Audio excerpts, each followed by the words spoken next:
من تبعه ودعا بدعوته إلى يوم الدين. أما بعد، أعوذ بالله من الشيطان الرجيم.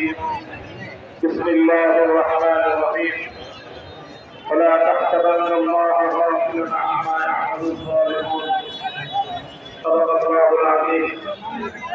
বাংলাদেশ খেলাফত মজলিস মাদারীপুর জেলা শাখা কর্তৃক আয়োজিত আজকের এই জনসভায় উপস্থিত সংগ্রামী সভাপতি, উপস্থিত বাংলাদেশ খেলাফত মজলিসের কেন্দ্রীয় জেলা নেতৃবৃন্দ, সহযোগী সংগঠন সমূহের জেলা ও কেন্দ্রীয় নেতৃবৃন্দ, বিভিন্ন প্রান্তিক অঞ্চল থেকে, থানা ইউনিয়ন পর্যায় থেকে সমবেত আমার সংগঠনের প্রাণপ্রিয় নেতাকর্মী ভাইয়েরা এবং মাদারীপুরের সর্বস্তরের তৌহিদি জনতা, আমি প্রথমেই আল্লাহ পাক রব্বুল আলামিনের শুকরিয়া আদায় করছি, যেই মহান রব্বুল আলামিন আজকে এই মাদারীপুর জেলার প্রাণ কেন্দ্রে ইসলামী জনতাকে এভাবে নিরাপদ নির্বিঘ্ন পরিবেশে শান্তিপূর্ণ সমাবেশে মিলিত হওয়ার তৌফিক দান করেছেন। মাদারীপুর সহ বাংলাদেশে যারা নৈরাজ্যের পরিবেশ সৃষ্টি করেছিল, দখলদারিত্ব কায়েম করেছিল, ইসলামের নাম নিতে, ইসলামের কথা বলতে যারা বাধা প্রদান করত, সেই জালিম শাহী শেখ হাসিনা এবং তার ন্যাশনালিস্টদেরকে আল্লাহ পাক রব্বুল আলামিন বাংলার মাটি থেকে উৎখাত করে দিয়ে এদেশের সকল মানুষের জন্য একটি স্বাধীন এবং মুক্ত পরিবেশ সৃষ্টি করে দিয়েছেন। সেই রব্বুল আলামিনের দরবারে শুকরের হাদিয়া পেশ করি। আল্লাহুম্মা লাকাল হামদু ওয়া লাকাশ শুকর। আমি শ্রদ্ধা করে স্মরণ করি ওই সকল বীর শহীদদেরকে যাদের ত্যাগ, কোরবানি আর শাহাদাতের রাজনামার মধ্য দিয়ে আজকে বাংলাদেশ তার দ্বিতীয় স্বাধীনতা লাভ করেছে।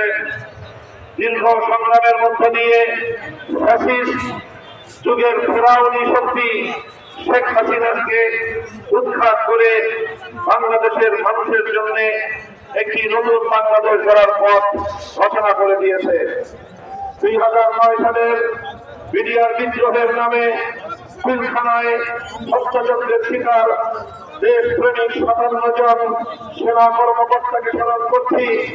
2013 সালে শাপলা চত্বরে রাতের অন্ধকারে পাখির মতো গুলি করে হত্যার শিকার নবী প্রেমিক হেফাজতে ইসলাম বাংলাদেশের সহকর্মীদেরকে, যাদের শাহাদাতের রক্তের বিনিময়ে বাংলার মাটিতে আল্লাহর পয়গম্বরের ইজ্জতের ঝান্ডা সমুন্নত হয়েছিল, স্মরণ করছি সেই সকল কোরআন প্রেমিক জনতাকে আল্লামা সাঈদীর বিরুদ্ধে যখন মিথ্যা মামলার নাটক সাজিয়ে মৃত্যুদণ্ডের রায় ঘোষণা করার পর কোরআনের প্রেমে প্রেরিত হয়ে বাংলার প্রত্যন্ত অঞ্চল থেকে যারা কোরআনের পাখির মুক্তির দাবি নিয়ে রাজপথে নেমে এসে শাহাদাতকে আলিঙ্গন করেছিল, স্মরণ করছি 2014-15-16 সালে একতরফা নির্বাচন ঠেকাতে গিয়ে বাংলাদেশের মানুষের অধিকার রক্ষা করতে গিয়ে বিরোধী মত এবং পথের যে সকল নেতা কর্মীরা গুম, খুন আর হত্যার শিকার হয়েছিল।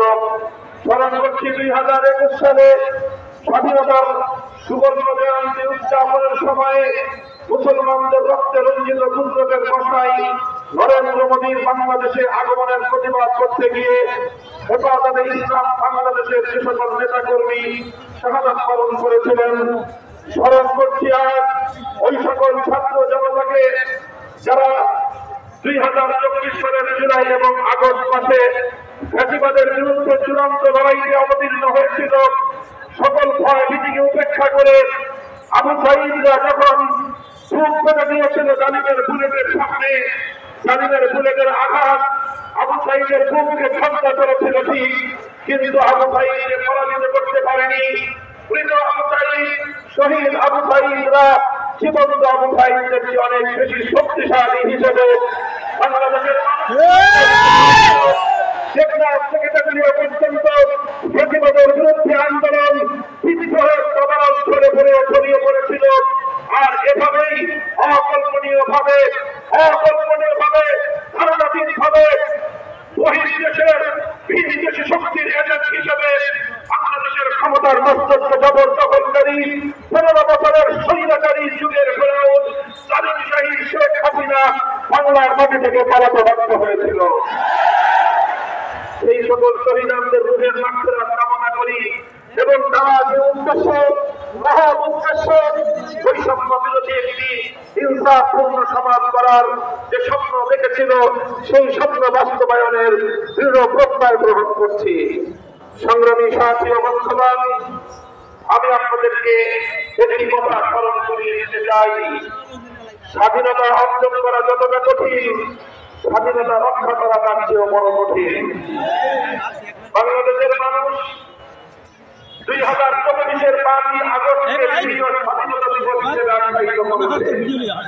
আগস্ট বিপ্লব বাংলাদেশের মানুষের স্বাধীনতার বিপ্লব, আগস্ট বিপ্লব বাংলাদেশের মানুষের মুক্তির বিপ্লব, আগস্ট বিপ্লব স্বৈরাচারী এবং ফ্যাসিবাদের বিরুদ্ধে জনতার বিপ্লব।